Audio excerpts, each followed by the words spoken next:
आप देख रहे हैं सैफ न्यूज़ मालेगांव। देखो, आज़ाद नगर पुलिस स्टेशन के अंदर ये जो झगड़ा हुआ है समाजवादी पार्टी की तरफ और कार्यकर्ता और ये अपना कांग्रेस पार्टी की तरफ से, तो दोनों का काउंटर केस 154-55, 154-25 और 155-25 ऐसे दोनों पार्टियों ने केस दाखिल किया उसके अंदर। तो उसके अंदर जो है आज आज़ाद नगर पुलिस स्टेशन में रियाज बेग, अजीज़ बेग, वसीम बेग, सगीर बेग ऐसे दो लोगों को हाजिर करे आज कोर्ट के अंदर। और उसके अंदर जो है 7 दिन की पुलिस कस्टडी की मांगनी करी थी। दोनों तरफ की बहस वगैरह सुनने के बाद कोर्ट ने 2 दिन की मतलब 18 तारीख तक का पुलिस कस्टडी दी है।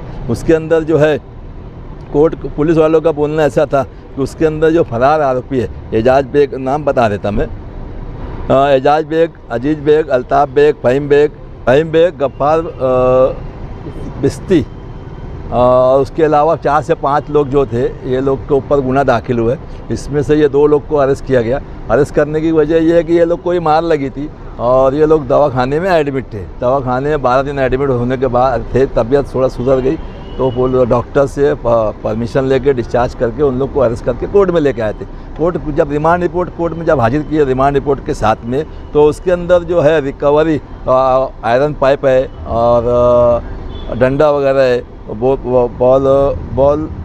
बेसबॉल स्टिक जो है ये सब जब्त करेंगे। तो उसके अंदर रिकवरी का कोई मुद्दा बचा ही नहीं था। मोबाइल चोरी का बोल रहे वो लोग कि 1,75,000 का मोबाइल, आईफोन जो है अपना उनकी ऑफिस का आईफोन था वो चोरी हुआ है।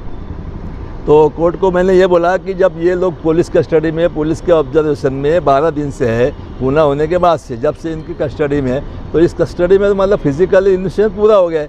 पुलिस कस्टडी की कोई ज़रूरत नहीं है। 12 दिन से इनके पास होने के बाद जो एब्सकॉन्डेड आरोपी जिसका जो उसको उनकी तलाश है, तो वो कहाँ है क्या है इनको कैसे मालूम है। तो पुलिस कस्टडी का इसमें कोई ग्राउंड सिल्लक उल्लक नहीं है। इसमें सिर्फ ये है कि पुलिस इन्वेस्टिगेशन जो है ऑफिसर जो है उसने सामने वाली पार्टी के कितने प्रेशर में, कितने दबाव में काम कर रहे हैं कि एक एफआईआर के अंदर 307 है और 397 जैसा कलम, बड़ी कलम लगाता है। और दूसरे केस के अंदर भी जैसे पैसा चोरी हुआ है, ऑफिस पे आके मारे, हम जाके यानी एजाज बेग फैमिली जो है वो उनके ऑफिस पे जाके या कहीं रास्ते पे जाके उनको मारा नहीं गए। ये लोग इन लोग उनके ऑफिस पे आए और जब वहाँ पर पुलिस बंदोबस्त दिया गया, उनको नोटिस दी गई। नोटिस देने के बावजूद भी ये लोग की डेयरिंग, इन लोग की इतने वो कि ये लोग यहाँ आए। उन लोग पुलिस ने एजाज बेग की जो फैमिली है ये जो उनको मारा ठोका गया, उनके लग से लूट मार करी गई। पुलिस फेयर इन्वेस्टिगेशन नहीं कर रही है। फिर उसको ईमानदारी से इंक्वायरी करना चाहिए ताकि ये लोग की इतनी हिम्मत कि ये लोग यहाँ आए।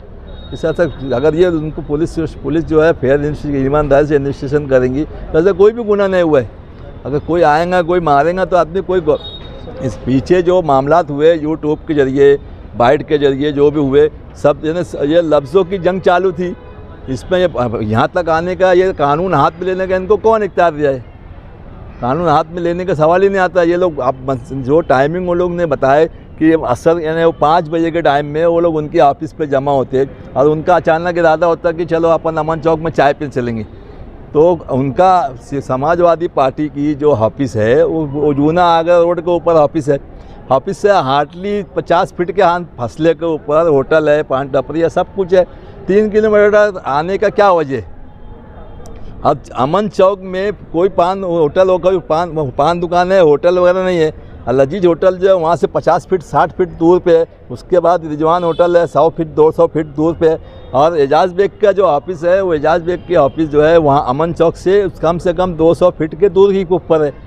अमन चौक से उसका कोई लेना देना नहीं है। ये लोग आते वहाँ पर और गाड़ी जो पार्क कहाँ पे करे है, गाड़ी जो पार्क करे अशरफिया गार्डन है, गार्डन के लग वहाँ पर सर्विस सेंटर है। सर्विस सेंटर के लग गाड़ी पार्क करते, गाड़ी कार कहाँ पे करे? Service centre. सर्विस सेंटर किसका है? एजाज बेग के भाई का है, चचेरे भाई का है, सगीर बेग का।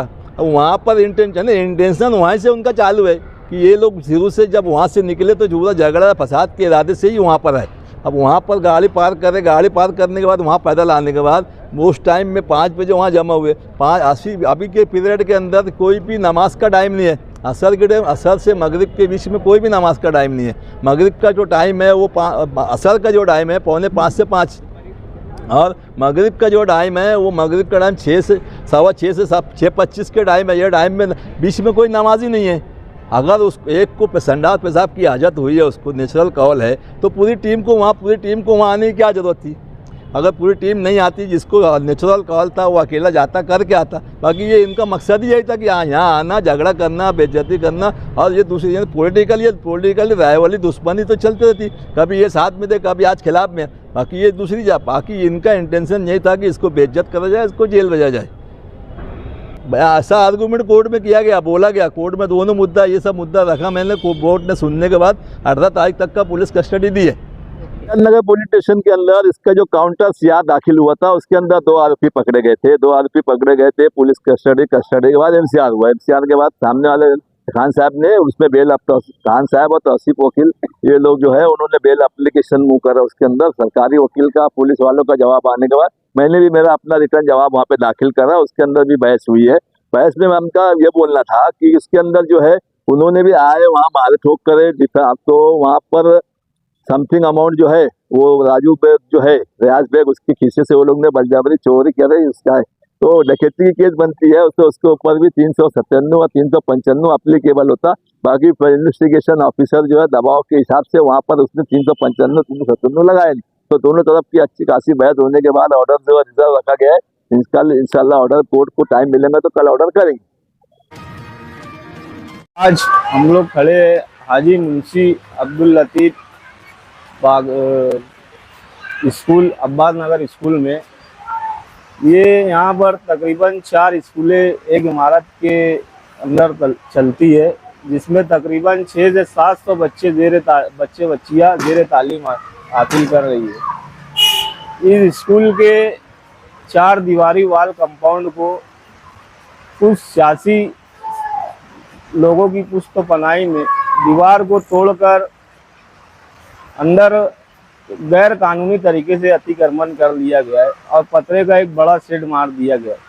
हमने गुज़िश्ता माह कमिश्नर प्रभाग 4 जो इंजीनियर मालेगांव कॉरपोरेशन के अफसरान को इत्तला दी थी, एक मेमोरेंडम लेटर दे करके अब्बास नगर स्कूल के अंदर जो गैर कानूनी तरीके से अतिक्रमण है उसे हटाया जाए और स्कूल के बच्चों को मुस्तकबिल में आगे खेल कूद के लिए तकलीफ़ हो सकती है, इनको प्रेयर के लिए तकलीफ़ हो सकती है।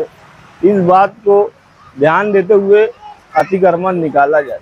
लेकिन प्रभाग 4 के अधिकारी और अतिक्रमण के जिम्मेदारान इस जानिब कोई ख़ास तवज्जो ना देते हुए गुज़िश्ता 1 से 2 माह से ये काम को रोक कर रखे हुए। इसलिए हमने कल कॉरपोरेशन कमिश्नर और प्रभाग अधिकारी को एक लेटर के जरिए इत्तला दी है कि बरोज़ जुमा तक अगर ये अतिक्रमण निकालने का काम जो स्कूल की 4 दीवारी को तोड़कर अंदर बनाया गया है नहीं किया गया तो हम लोग प्रभाग 4 के गेट के सामने धरना आंदोलन करेंगे, जिसकी तमाम तर जिम्मेदारी कॉरपोरेशन कमिश्नर, प्रभाग अधिकारी व अतिक्रमण महकमा पर आयद होंगे। अल्हम्दुलिल्लाह मदरसा रियाजुल जन्ना लिल बनीन वल बनात के ज़ेर एहतमाम 4 रोज़ा अल्लमा बिल कलम तदरीबी प्रोग्राम निहायत कामयाबी और बाबरकत अंदाज में मुनक़िद हुआ, जो 24 सितंबर 2025 बरोज़ बुध ता 28 सितंबर बरोज़ इतवार तक के जारी रहा। ये तरबियती सिलसिला सिर्फ तालीमी औक़ात तक महदूद नहीं रहा, बल्कि ख़ारजी औक़ात में भी भरपूर अंदाज में जारी रहा। मदरसे के तमाम मुअल्लिमीन और मुअल्लिमात ने इस प्रोग्राम में गैर मामूली दिलचस्पी और यकसुई के साथ शिरकत की। रईस जामिया और सरप्रस्त मदरसा हाजा हज़रत मौलाना हुज़ैफ़ा ग़ुलाम मोहम्मद साहब वस्तानवी दामत बरकातुहुम की खुसूसी हिदायत पर जामिया इशाअतुल उलूम अक्कल कुआ के शोबे दिनियात के मुमताज़ और माहिर उस्ताद हज़रत मौलाना नज़ीर साहब मुहम्मदी मद्ददिल्लाहुल अली बतौर मुदर्रिब तशरीफ़ फरमा हुए। हज़रत ने निहायत सहल, दिलनशीन और अनोखे अंदाज में फ़न अल्लमा बिल क़लम की तरबियत दी। उन्होंने अमली मशक़ों के ज़रिए मुअल्लिमीन को ये सिखाया कि बच्चों को खुशखत लिखना किस तरह मुअस्सिर और दिलचस्प अंदाज में सिखाया जा सकता है। शोबा अल्लमा बिल क़लम एक निहायत मुबारक और अनोखा फ़न है, जिसमें तालिब इल्म नादरे कुरान करीम ख़त्म करने से पहले ही पूरा कुरान करीम अपने हाथों से लिखता है। ये अमल तलबा के जहनों में कुरानी अल्फाज को पत्थर पर नक्श करने के मानिंद रासिक कर देता है। इस तरबियत से तमाम मुअल्लिमीन और मुअल्लिमात ने भरपूर इस्तिफ़ादा किया।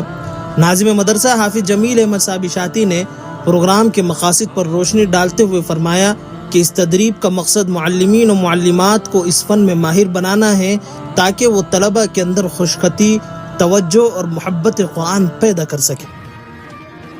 त्यासाठी दादासाहेब भुसेंना आज पहिला दिवस आहे की त्यांच्या लक्षात आलं पाहिजे आणि त्यांनी जास्त नाही तर आमचं किमान 26,500 रुपये हे वेतन आम्हाला दिलं पाहिजे।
दादा यावर 15-20 मिनिटासाठी का नाही